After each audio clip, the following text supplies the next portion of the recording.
ओम शांति। आज है 14 मई, शिव बाबा की साकार मुरली। आज मीठे बाबा कहते हैं, मीठे बच्चे आत्म अभिमानी बनो। क्या कह रहे हैं बाबा? आत्म अभिमानी बनो। मैं आत्मा हूँ, शरीर नहीं। यह है पहला पाठ। यही पाठ सबको अच्छी तरह पढ़ाओ।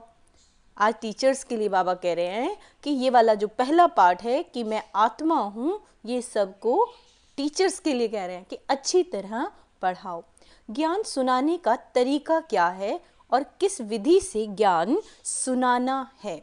उत्तर, ज्ञान की बातें बड़ी खुशी खुशी से सुनाओ, लाचारी से नहीं। तुम आपस में बैठकर ज्ञान की चर्चा करो, ज्ञान का मनन चिंतन करो, फिर किसी को सुनाओ। अपने को आत्मा समझकर फिर आत्मा को सुनाएंगे तो सुनने वाले को भी खुशी होगी। बाबा कहते, आत्म अभिमानी व देही अभिमानी हो बैठो, क्योंकि आत्मा में ही अच्छे या बुरे संस्कार भरे जाते हैं। सबका असर आत्मा पर होता है। आत्मा को ही पतित कहा जाता है। पतित आत्मा कहा जाता है तो जरूर जीव आत्मा ही होगी। आत्मा शरीर के साथ ही होगी। पहली पहली बात कहते हैं, आत्मा होकर बैठो। कहाँ बैठो? जब मुरली सुनने के लिए बैठते हैं, उसके लिए बाबा कह रहे हैं, तब स्वयं को आत्मा समझकर और संकल्प दो कि मैं आत्मा कानों द्वारा शिव परमात्मा से मुरली सुन रही हूँ। तो उसके लिए बाबा कह रहे हैं, अपने को शरीर नहीं आत्मा समझकर बैठो। आत्मा ही इन ऑर्गन्स को चलाती है। घड़ी घड़ी अपने को आत्मा समझने से परमात्मा याद आएगा। परमात्मा याद आएगा। अगर देह याद आई तो देह का बाप याद आएगा। इसीलिए बाप कहते, आत्म अभिमानी बनो। तो सबसे ज्यादा अभ्यास किसका करना है? आत्म अभिमानी बनने का। बाप पढ़ा रहे हैं, ये है पहला पाठ। तुम आत्मा अविनाशी हो, शरीर विनाशी है, हम आत्मा है। ये पहला पाठ शब्द याद नहीं करोगे तो कच्चे पड़ जाओगे। मैं आत्मा हूँ, शरीर नहीं। यह शब्द इस समय बाप पढ़ाते हैं, आगे कोई भी पढ़ाते नहीं थे। बाप आए ही हैं आत्म अभिमानी बनाकर ज्ञान देने के लिए। पहला ज्ञान देते हैं, हे आत्मा तुम पतित हो। क्यों? क्योंकि यह है ही पुरानी दुनिया। प्रदर्शनी में भी तुम बच्चे बहुतों को समझाते हो, प्रश्न उत्तर करते हैं। तो जब दिन के समय रेस्ट मिलती है, जब दिन के समय बाबा कहते आराम करने के लिए आप लेटते हो, उस समय आपस में मिलना चाहिए, समाचार पूछना चाहिए, किसने क्या क्या प्रश्न पूछे, हमने क्या समझाया, फिर उनको समझाना है। उस पर ऐसे नहीं, ऐसे समझाना चाहिए। समझाने की युक्ति सबकी एक नहीं होती। मूल बात है, अपने को आत्मा समझते हो या देह, दो बाप ही सबके है जरूर। जो भी देहधारी हैं, बाबा क्या कहते हैं, जो भी देहधारी हैं उनका लौकिक बाप भी है, पारलौकिक भी है। हद का बाप तो कॉमन है, यहाँ तुमको मिला है बेहद का बाप। वह हम आत्माओं को बैठ समझाते हैं। वह एक ही बाप भी है, टीचर भी है और गुरु भी है। ये पक्का कर देना चाहिए। जब तुम किसी को समझाते हो, जो जो तुमसे प्रश्न पूछते हैं, अब देखो बाबा क्या कहते हैं, जब तुम किसी को समझाते हो, जो जो तुमसे प्रश्न पूछते हैं, उस पर आपस में बैठना चाहिए। जो होशियार हैं उनको भी बैठना चाहिए। तुमको टाइम मिलता है दिन के समय। ऐसा नहीं कि भोजन खाते हैं इसीलिए नींद का नशा आए। जो बहुत खाना खाते हैं उनको नींद का आलस्य आता है। दिन में क्लास करना चाहिए। फलाने ने यह पूछा, हमने यह रिस्पॉन्स किया। प्रश्न तो भिन्न भिन्न पूछेंगे। अब देखो बाबा किसके लिए कह रहे हैं, जो क्लास में बच्चे होते हैं स्टूडेंट, वो प्रश्न तो भिन्न भिन्न पूछेंगे, उनका रिस्पॉन्स भी चाहिए। रियल देखना चाहिए। उनको कशिश में लाया, सेटिस्फाई हुआ वो आत्मा जो वो क्वेश्चन पूछ रही थी, क्या वो हमसे सेटिस्फाई हुई? नहीं तो फिर करेक्शन निकालनी चाहिए। जो होशियार है उनको भी बैठना चाहिए। ऐसा नहीं खाना खाया जल्दी नींद आए। देवताएं खाना बहुत थोड़ा खाते हैं क्योंकि खुशी है ना, इसीलिए कहा जाता है खुशी जैसी खुराक नहीं। तुम बच्चों को अतः खुशी होनी चाहिए। ब्राह्मण बनने में बड़ी खुशी है। तो आज बाबा ने क्या कहा है? बाबा ने कहा है जब मुरली सुनते हैं तो आत्मिक स्वरूप में स्थित होकर सुनना है और खाना ज़्यादा नहीं खाना, क्योंकि अगर खाना ज़्यादा खाएंगे तो नींद आएगी। दूसरा बाबा ने कहा कि जो क्वेश्चंस पूछते हैं उनका आंसर देना है और जो जिज्ञासु स्टूडेंट क्वेश्चन पूछ रहे हैं वो सेटिस्फाइड हुए कि नहीं हुए। बाबा कहते, आज लगता है ब्राह्मण टीचर्स के लिए बाबा ज़्यादा मुरली कह रहे हैं, ब्राह्मण बनते ही तब हैं जब उनको खुशी मिलती है।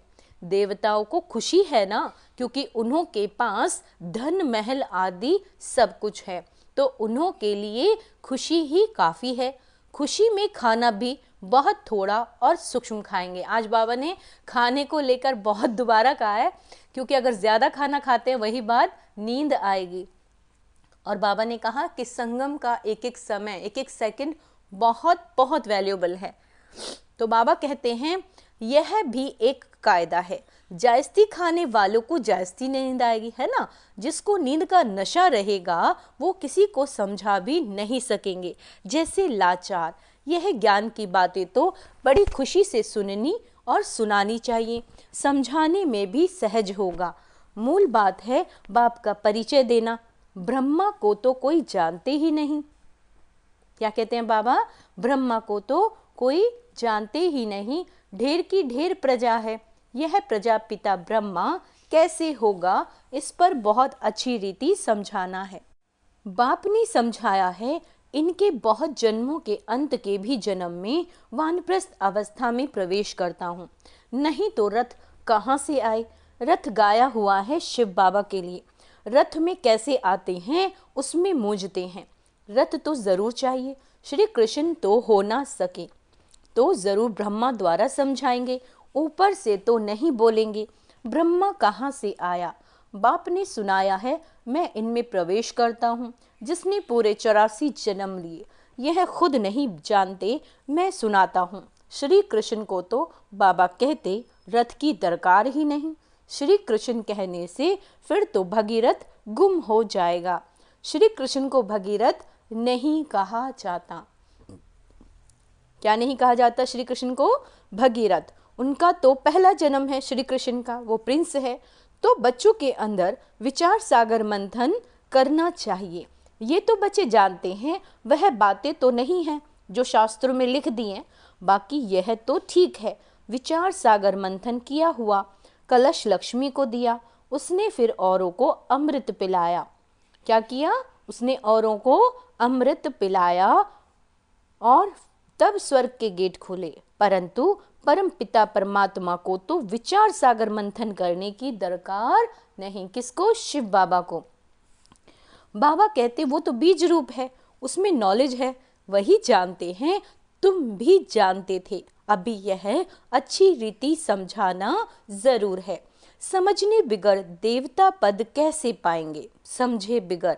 बाप समझाते हैं आत्माओं को रिफ्रेश करने के लिए, बाकी तो कुछ भी जानते नहीं। बाप आकर समझाते हैं अभी तुम्हारा लंगर भक्ति मार्ग से उठा, अब ज्ञान मार्ग में चला है। बाप कहते हैं मैं तुमको जो ज्ञान देता हूँ वह प्राय लोप हो जाता है। एक है निराकार, दूसरा है साकारी। बाप समझाया तो बहुत अच्छा जाता है, परंतु माया ऐसी है जो कशिश कर गंध में ले जाती है, पतित बन पड़ते हैं। बाप कहते बच्चे तुम कामचिता पर चढ़ एकदम कब्रिस्तान में आ गए हो, फिर यहाँ ही परिस्तान होगा जरूर। आधा कल्प परिस्तान चलता है, फिर आधा कल्प कब्रिस्तान चलता है। अभी सब कब्र दाखिल होने हैं, सीढ़ी पर भी अच्छी रीति समझा सकते हैं। यह है ही पतित राज्य, इसका विनाश जरूर होना है। इस धरनी पर अभी कब्रिस्तान है, फिर यही धरनी चेंज हो जाएगी, अर्थात आयरन एज से गोल्डन एजड दुनिया होगी। फिर दो कला कम होगी, तत्वों की भी कला कम होती जाती है, तो फिर उपद्रव मचाते हैं। जब तत्व, बाबा कहते हैं तत्वों की भी कला कम हो जाएगी तो तत्व भी क्या करेंगे, उपद्रव मचाएंगे। तुम सभी को अच्छी रीति समझाते हो, अगर नहीं समझाते तो गोया कोड़ी मिसल हो। अगर नहीं समझाते तो बाबा ने क्या कहा, कौड़ी मिसल हो, कोई वैल्यू नहीं। यह वैल्यू तो बाप बैठ बतलाते हैं। गाया भी जाता है हीरे जैसा जन्म। तुम भी पहले बाप को नहीं जानते थे, तुम कौड़ी जैसे थे, अभी बाप आकर हीरे जैसा बनाते हैं। बाप से ही हीरे जैसा जन्म मिलता है, फिर कौड़ी जैसे क्यों बन पड़ते हो। तुम ईश्वरीय संतान हो ना। गायन भी है आत्मा परमात्मा अलग रहे बहुकाल, सुंदर मेला कर दिया जब सतगुरु मिला दलाल। जब वहाँ शांति धाम में है तो उस मिलन में कोई फायदा नहीं होता, वह तो सिर्फ पवित्रता व शांति का स्थान है। यहाँ तो तुम जीव आत्माएं हो पृथ्वी पे, और परमात्मा बाप उनको अपना शरीर नहीं है, वह शरीर धारण कर तुम बच्चों को पढ़ाते हैं। तुम बाप को जानते हो और कहते हो बाबा आप आओगे। ओ बेटे, अलौकिक बाप भी कहेगा ना, हे बालक बच्चे आओ, मैं तुमको टोली खिलाऊं, झट सब भागेंगे। यह बाप भी कहते हैं बच्चे आओ तो तुमको बैकुंठ का मालिक बनाऊं, तो जरूर सब भागेंगे। पुकारते भी हैं हम पतितों को पावन बनाकर पावन दुनिया विश्व का मालिक बनाने आओ। अब निश्चय है तो मानना चाहिए, बुलाया भी बच्चों ने है। हम आते भी बच्चों के लिए, बच्चों को ही कहते हैं तुमने बुलाया। अब मैं आया हूँ, पतित पावन भी बाप को ही कहते हैं। गंगा आदि के पानी से तुम पावन बन नहीं सकते। आधा कल्प तुम भूल में चले हो, भगवान को ढूंढते हो, परंतु किसी को भी समझ में नहीं आता। बाप कहते हे बच्चों, तो बच्चों का भी उस उल्लास से निकलना चाहिए हे बाबा, परंतु इतना उल्लास से निकलता नहीं। इसको देह अभिमान कहा जाता है, ना कि देही अभिमानी। तुम अभी बाप के सम्मुख बैठे हो, बेहद के बाप को याद करने से बेहद की बादशाही भी जरूर याद आएगी। ऐसे बाप को कितना प्यार से रिस्पॉन्स करना चाहिए। बाप तुम्हारे बुलाने से आया है, ड्रामा अनुसार 1 मिनट भी आगे पीछे नहीं हो सकता। बाबा क्या कहते हैं, सभी कहते हैं ओ फादर रहम करो, लिबरेट करो, है ना। सब रावण की जंजीरों में है, आप हमारी गाइड बनो। तो बाप गाइड भी बनते हैं, सब उनको बुलाते हैं ओ लिबरेटर, ओ गाइड, आकर हमारा गाइड बनो, हमको भी साथ ले चलो। अभी तुम संगम पर खड़े हो, बाप सतयुग की स्थापना कर रहे हैं। अभी है कलयुग, करोड़ों मनुष्य हैं। सतयुग में तो सिर्फ थोड़े देवी देवताएं ही थे, तो जरूर विनाश हुआ होगा। वह भी सामने खड़ा है, जिसके लिए कहते हैं ना साइंस घमंडी, कितना बुद्धि से अक्ल निकालते रहते हैं। वह है यादव संप्रदाय। फिर हिस्ट्री रिपीट होगी। कलयुग साइंस वालों को कहा है बाबा ने यादव संप्रदाय, और बाबा कहते हैं फिर से हिस्ट्री रिपीट होनी है। अभी तो सतयुग की हिस्ट्री रिपीट होगी। बाबा कहते तुम समझते हो हम नई दुनिया में उच्च पद पाने का पुरुषार्थ कर रहे हैं, पवित्र जरूर बनना है। तुम समझाते हो इस पतित दुनिया का विनाश जरूर होना है। बच्चे आदि तो तुम्हारे जीते नहीं रहेंगे, बच्चे आदि तो तुम्हारे जीते नहीं रहेंगे, ना कोई वारिस बनेंगे, ना शादी आदि करेंगे। बहुत गई थोड़ी रही। बाबा ने क्या कहा, ना कोई वारिस बनेंगे, ना शादी आदि करेंगे। बहुत गई थोड़ी रही, थोड़ी की भी थोड़ी रही। थोड़ा समय है उसका भी हिसाब है, आगे ऐसे नहीं कहते थे। अभी थोड़ा टाइम थोड़ा है। पहले वाले जो शरीर छोड़कर गए हुए हैं, नंबरवार पुरुषार्थ अनुसार जन्म लिया है। जो पहले शरीर छोड़ के गई हैं आत्माएं संपूर्ण बनकर, नंबरवार पुरुषार्थ अनुसार उन्होंने जन्म लिया है। कोई यहाँ आए भी नहीं, कोई यहाँ आए भी होंगे, दिखाई पड़ता है जैसे कि यहाँ का बिछड़ा हुआ है। उसको ज्ञान के बिगर मजा नहीं आएगा। माँ बाप को भी कहते हैं हम तो यहाँ जाएंगे। यह तो सहज समझने की बातें हैं, विनाश जरूर होना ही है। लड़ाई की तैयारी भी देख रहे हो, आधा खर्चा तो इन्हों का इस लड़ाई के सामान में ही लग जाता है। एरोप्लेन आदि बनाते हैं, कहते हैं घर बैठे भी सारे खल्लास हो जाएंगे। ऐसी ऐसी चीजें बनाते रहते हैं, क्योंकि हॉस्पिटल आदि तो रहेंगे नहीं। ड्रामा में यह भी जैसे बाप के इशारे मिलते हैं, वह भी ड्रामा में नूद है। समझते हैं ऐसा ना हो जो बीमार पड़ जाए, मगर बाबा कहते मरना तो सबको जरूर है। राम गयो रावण गयो, राम गयो रावण गयो, जो योग में रह आयु बढ़ाते होंगे उनकी आयु जरूर बढ़ेगी। अपनी खुशी से शरीर छोड़ेंगे। जैसे मिसाल देते हैं ब्रह्मज्ञानी, ब्रह्मज्ञानी है वह भी ब्रह्म में जाने के लिए ऐसे खुशी से शरीर छोड़ते हैं, परंतु ब्रह्म में कोई जाते नहीं, न पाप कटते, पुनर्जन्म फिर भी यहाँ लेते हैं। पाप कटने की युक्ति बाप बतलाते हैं कि माँ में कम याद करो और कोई को याद नहीं करना, लक्ष्मी नारायण को भी याद नहीं करना। तुम जानते हो इस पुरुषार्थ से हम ये पद पा रहे हैं, स्वर्ग की स्थापना हो रही है, हम पढ़ रहे हैं। ये पद पाने के लिए नंबरवार पुरुषार्थ अनुसार उन्हों की जो डिनास्टी चलती है वह बाप ने संगम पर अभी स्थापन की है। तुम भाषण भी ऐसा करो जो एक्यूरेट किसी की भी बुद्धि में बैठ जाए। इस समय हम ईश्वरीय संप्रदाय और प्रजापिता ब्रह्मा की मुख वंशावली भाई बहन हैं। हम आत्माएं सब भाई भाई हैं। ब्रह्मा कुमार कुमारियों की शादी होती नहीं। क्या कह रहे हैं बाबा? ब्रह्मा कुमार कुमारियों की शादी होती नहीं, यह भी बाप समझाते हैं। कैसे गिर पड़ते हैं, काम अग्नि जलाती है, परंतु डर रहता है एक बार हम गिरा तो की कमाई चट हो जाएगी, काम से हारा तो पद भ्रष्ट हो जाएगा। कमाई कितनी बड़ी है, मनुष्य पदम करोड़ कमाते हैं, उनको ये थोड़े ही पता है कि थोड़े समय में ये सब खत्म होना है। बॉम्ब्स बनाने वाले जानते हैं, बॉम्ब्स बनाने वाले जानते हैं ये दुनिया खत्म होनी है, हमको कोई प्रेरक है। अंडरलाइन करेंगे कि उनको ये लगता है कि हमको कोई प्रेरणा कर रहा है, हमको कोई प्रेरक है, हम बनाते ही रहते हैं। अच्छा, मीठे मीठे से केला दे बच्चों प्रति माता पिता बाप दादा का याद प्यार और गुड मॉर्निंग। रूहानी बाप की रूहानी बच्चों को नमस्ते। हम रूहानी बच्चों की रूहानी बाप दादा को याद प्यार गुड मॉर्निंग नमस्ते मीठे बाबा, शुक्रिया बाबा शुक्रिया।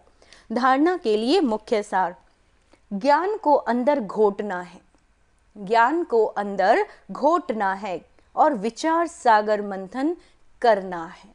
सबसे पहला सब्जेक्ट ए फॉर आत्मा, आत्मा को अपने अंदर घोटना है। मैं शरीर नहीं हूँ, मैं क्या हूँ? मैं आत्मा हूँ। जितना ज़्यादा से ज़्यादा हो सके ए फॉर आत्मा और बी फॉर बाबा, इसको बहुत गहराई से अपने अंदर समा लेना है। बाबा कहते ज्ञान की आपस में रू रिहान कर फिर दूसरों को भी समझाना है। सुस्ती और आलस्य को छोड़ देना है। सुस्ती कैसे आती है? जब हम कोई ऑयली चीज़ खा लेते हैं या भोजन हमने ज़रूरत से ज़्यादा खा लिया तो बाबा कहते हैं फिर आलस्य आएगा, नींद आएगी और आपका समय वेस्ट होगा। तो आलस्य को छोड़ने का तरीका है भोजन कम खाना है और तला हुआ, तीखा, खट्टा ये सब ना खाएं।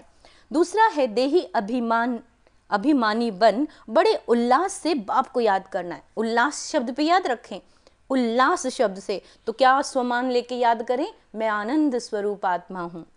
सदा इसी नशे में रहना कि हम बाप के पास आए हैं कौड़ी से हीरा बनने के लिए। हम हैं ईश्वरीय संतान। आज का स्वमान याद रखेंगे, हम हैं ईश्वरीय संतान, हम सदा उल्लास में रहते हैं। वरदान है ज्ञान सूर्य, वरदान है ज्ञान सूर्य, ज्ञान चंद्रमा के साथ साथी बन रात को दिन बनाने वाले रूहानी ज्ञान सितारे भव। जैसे वह सितारे रात में प्रकट होते हैं, ऐसे आप रूहानी ज्ञान सितारे, चमकते हुए सितारे भी ब्रह्मा की रात में प्रकट होते हो।